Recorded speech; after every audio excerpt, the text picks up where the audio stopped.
The wind moved slowly across the high desert, carrying dust and the smell of dry grass. A lone rancher named Eli rode his horse along the edge of his land, where the hills met the open plain.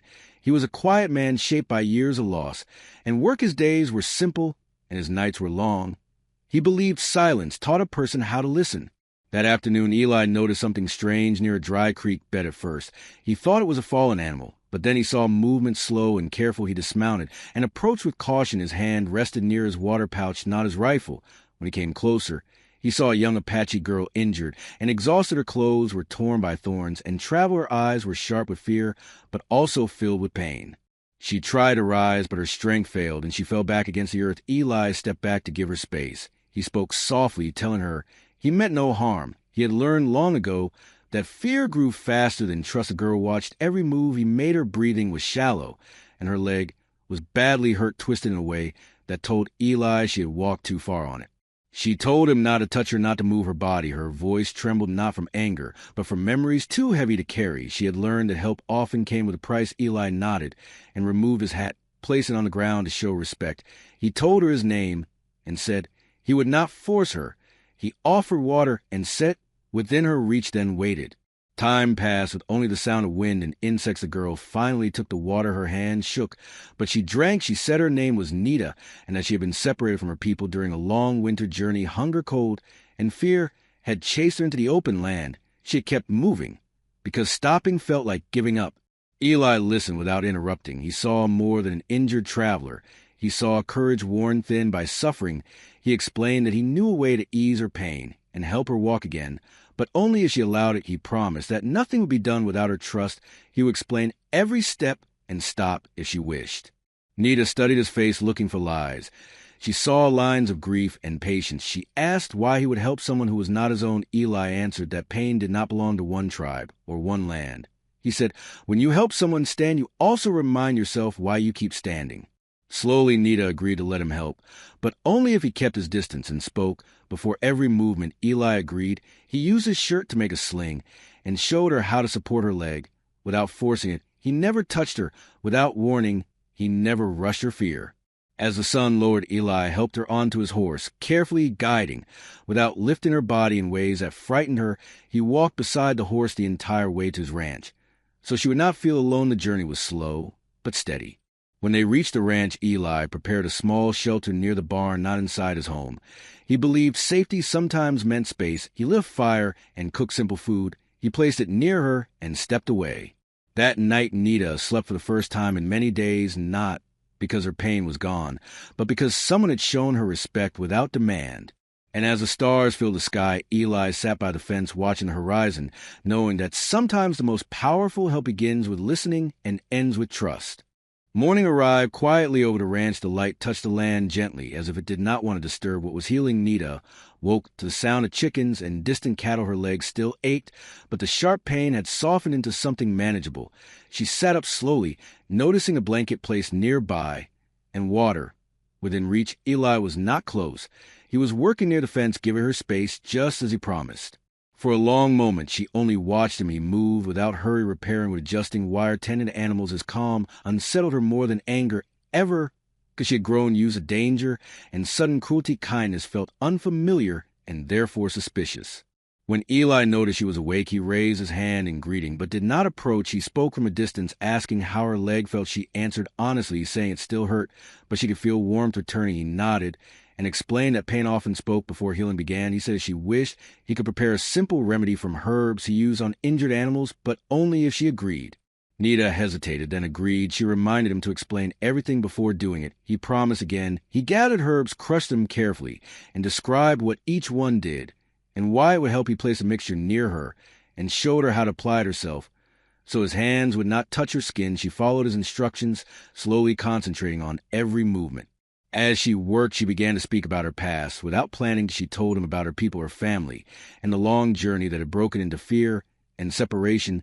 She spoke of moments when trust had cost too much and silence had been safer. Eli listened without comment. He understood that stories needed room, not advice.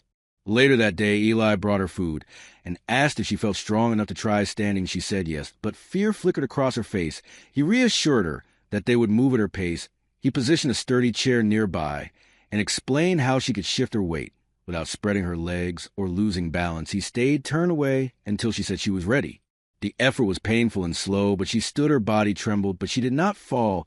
When she finally sat back down, tears filled her eyes, not from pain, but from pride. She had not been lifted, forced, or controlled. She had done it herself. That evening, as the sun dropped low, Nita asked Eli why he lived alone. He paused before answering. He said once he had a family, but illness had taken him one by one, leaving him with land and memories. He chose solitude because it was honest. He said loneliness was easier than watching someone fade again. Nita understood loss, though hers was still unfinished. She said she hoped to find her people again, but feared they might believe she was gone. Eli told her that those who love you carry hope longer than distance. He said if she wished, he would help her travel once she healed, or send word through traders who passed nearby. Night returned with cooler air. Eli brought more blankets and set them near her shelter. Before leaving, he told her she was safe. Here no one would touch her. Without consent, no decision will be made without her voice. As darkness settled, Nita looked up at the stars. They felt less distant than before. She realized that strength was not only surviving alone. Sometimes strength was allowing someone to walk beside you without taking control. And somewhere between pain and rest, she began to believe that healing could exist without fear. The days that followed settled into a slow rhythm that felt almost unreal to Nita. Each morning she tested her leg, a little more, pushing pain aside, but never ignoring it. Eli guided her with words only, never hands unless she asked, and even then he paused to be sure. She began to notice how carefully he respected boundaries, not just hers, but his own. By the fourth day, she could walk a short distance with the support of a wooden staff Eli had carved for her from a fallen branch. He explained how the wood would carry part of her weight, and how her steps should follow her breath. She listened closely, trusting his voice more than she expected. As her body grew stronger, her mind began to wander back to memories she had tried to bury at night. When the land grew quiet, she would sit by the small fire and stare into flames. Eli stayed nearby, working on tools or mending tack. He never pressed her to speak, but somehow his presence invited truth. One evening, she finally told him about the moment she was separated from her people. Raiders had come, suddenly scattering the group into chaos. She had run through darkness, guided only by instinct and fear. She survived by hiding, by moving, by refusing to stop. But the constant danger had taught her to guard every part of herself, especially her body. She told him how many times she had been treated as something to be taken rather than protected. Her words were heavy, but steady. Eli listened, his jaw tight, his eyes lowered. He did not interrupt or offer pity. He only said that what happened to her was wrong, and that her body was her own always. Those words stayed with her longer than she expected. The next day, Eli suggested they try a longer walk toward the open field where the grass grew tall. He explained the ground was even and the movement might help her leg regain balance. Nita agreed, but reminded him she needed control over how she moved. He agreed instantly. As they walked slowly side by side, she stumbled when the ground dipped. Her instinct was to freeze, fearing she would be grabbed or forced. But Eli stopped at once, stepping back and telling her to breathe. He explained how she could shift her weight safely without spreading her legs or losing dignity. He demonstrated with his own stance, keeping distance. She followed his guidance and steadied herself to fear pass, replaced by a deep sense of relief. She realized she was learning something new, not just how to heal, but how to exist without constant defense. They reached the field and rested under the open sky. Nita felt the sun warm her face, and for the first time she allowed herself to imagine a future beyond survival. She asked Eli if he ever regretted choosing kindness in a world that often punished it. He thought for a long time before answering. He said kindness was not weakness. It was a choice to remain human even when the world tried to harden you. He said pain could either close a heart or sharpen it toward compassion. He had chosen the second because it was the only way he could live with himself. Later that afternoon, a group of traders passed near the ranch. Eli spoke with them at a distance and asked quietly if they had seen an Apache group traveling north. They said yes, weeks ago, and described markings Nita recognized as her people. Hope surged through her chest, mixed with fear. Eli told her the path her people likely took and said when she was ready he would help her reach them or send word ahead. He made it clear the decision was hers alone. That night, Nita slept deeply, not from exhaustion, but from the calm certainty that her voice mattered. Her body still carried pain, but her spirit felt lighter. She understood now that healing was not about being fixed by someone else. It was about being supported while you reclaimed yourself step by careful step. The morning air felt different to Nita, as if the land itself was paying attention to her steps. She rose slowly, testing her leg, and found that the pain no longer commanded her movement. It spoke, but it no longer ruled. Eli noticed a change immediately, not in her walk alone, but in her eyes, which carried more certainty than fear. They shared a simple meal in quiet understanding. Then Eli asked if she wished to practice mounting the horse again, this time not as someone injured, but as someone preparing for a journey. Nita agreed, but reminded him that she needed to move in her own way. He smiled slightly and said that was how all strong journeys began. He positioned the horse carefully and explained each step. He showed her how to keep her balance, how to shift weight without strain, and how to protect her body. She repeated each step back to him, making sure she understood. Only when she said she was ready did he turn toward her. She mounted slowly, using the strength she had rebuilt. Her breath stayed steady, her hands firm. When she settled onto the saddle, she felt something unfamiliar, pride, not because she was being helped, but because she was choosing to rise. They walked the horse in a wide circle, Eli leading at a distance, Nita guiding with gentle pressure. She felt the rhythm of movement return to her body. Each step carried confidence rather than fear. As the day unfolded, Eli spoke of the land. He pointed out trails, water signs, and safe resting places. He was not teaching her as someone in control, but sharing knowledge as one traveler to another. Nita listened carefully, storing every detail. Later, she asked him a question she had been holding back. She asked if he ever felt anger toward the world for what it had taken from him. Eli paused, resting his hand on the fence. He said anger visited him often, but he did not let it stay. He had learned that anger demanded payment from the wrong people and stole peace from those who needed it most. He said he honored his loss by choosing not to pass pain forward. Nita considered his words. She realized that much of her fear had been built not only by what happened to her, but by the belief that the world would always repeat it. Eli was quietly proving that belief wrong. That afternoon, dark clouds gathered, and the storm rolled in quickly. Wind swept across the plain, and rain followed hard. And sudden, Eli guided Nita back toward shelter, but halfway there her legs slipped on wet ground. She froze, heart racing, memories rushing back. Eli stopped immediately and stepped back. He spoke calmly, telling her the ground was slick, and that fear was natural. He explained where to place her foot, how to lean without strain, and how to rise without panic. He did not touch her. He did not rush her. Nita followed his words slowly. She slipped once more, but caught herself, then stood fully upright. The storm continued, but inside her something settled. She had faced fear without surrendering control. When they reached shelter, rain soaked both of them, but neither complained. Eli lit a fire and placed fresh clothes nearby, stepping away, so she could change without worry. The respect in that moment mattered more than any words. As night fell and thunder faded, Nita sat by the fire, listening to rain. She felt stronger, not because danger was gone, but because she now trusted herself. She realized that what Eli had given her was not protection, but permission to heal without shame, permission to stand without fear. And in that quiet space between storm and calm, she understood that her journey forward would be guided by choice, not by what others demanded of her.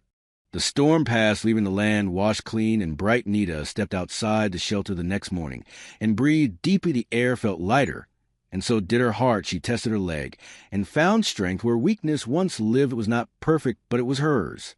Eli was already awake, preparing supplies. He told her calmly that if she wished to travel soon, the weather would allow it. He did not assume her choice. He waited. Nita spent the morning walking alone around the edge of the ranch, feeling the ground under her feet. Each step reminded her of how far she had come, not just in distance, but in belief. She thought her people, the songs they sang at night, and the way elders spoke of endurance. She realized endurance did not always mean suffering in silence. Sometimes it meant accepting help without surrendering self. When she returned, she told Eli she wanted to continue north toward the path her people had taken. She said she was ready. He nodded and began explaining what the journey would require, where water could be found, which valleys to avoid, and how to read the sky for changes. He laid everything out openly so she could decide what to take and what to leave. They prepared together. Eli offered a horse, but said she could walk as she preferred. Nita chose to ride for longer distances and walk when her body needed grounding. The choice felt powerful. Before leaving, Nita asked Eli why he had never crossed a boundary, even when she was weak and afraid. He looked at her with honesty and said because taking control from someone already wounded only deepened the wound. He said strength was not proven by power over others, but by restraint and respect. Those words settled deep within her. As they traveled the first stretch together, Nita noticed how Eli rode slightly behind, never ahead. She guided the pace. She chose when to stop. And when to move on a hill overlooking open land, Eli stopped and told her this was where their paths would separate. He would go no farther unless she asked.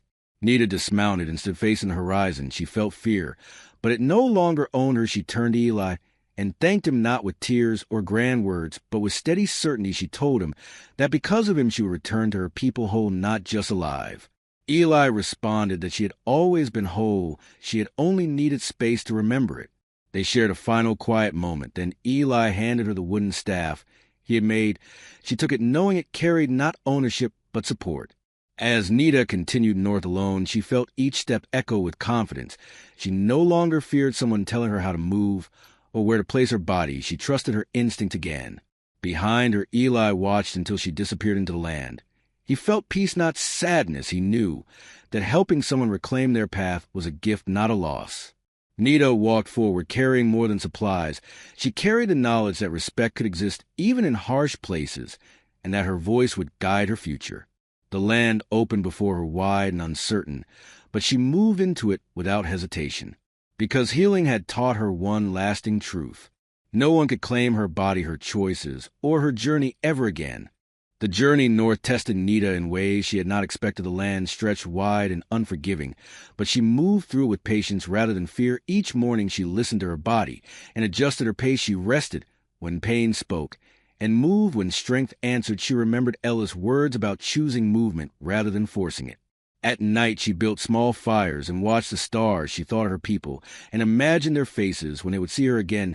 She no longer wondered if she was broken or less than before. She knew now that survival had shaped her, not diminished her. Days later, she reached a familiar valley where the markings of her tribe appeared carved into stone. Her heart pounded not with fear, but anticipation. She followed the signs carefully until she heard voices carried by the wind. Songs rose into the air, songs. She had grown up with songs that spoke of endurance and return. When her people saw her, they rushed forward. Some cried, some stood in disbelief, but Nita raised her hand calmly and spoke. She told them she was alive, she was strong, and she had returned by her own will. She shared her story not with shame, but with clarity. She spoke of pain and fear, but also of respect and choice. The elders listened closely. They did not see a girl who had been lost. They saw a woman who had walked through hardship and returned with wisdom. That night, as the fire burned bright, Nita sat among her people, feeling whole. She understood now that her journey had given her more than survival. It had given her a voice that could guide others.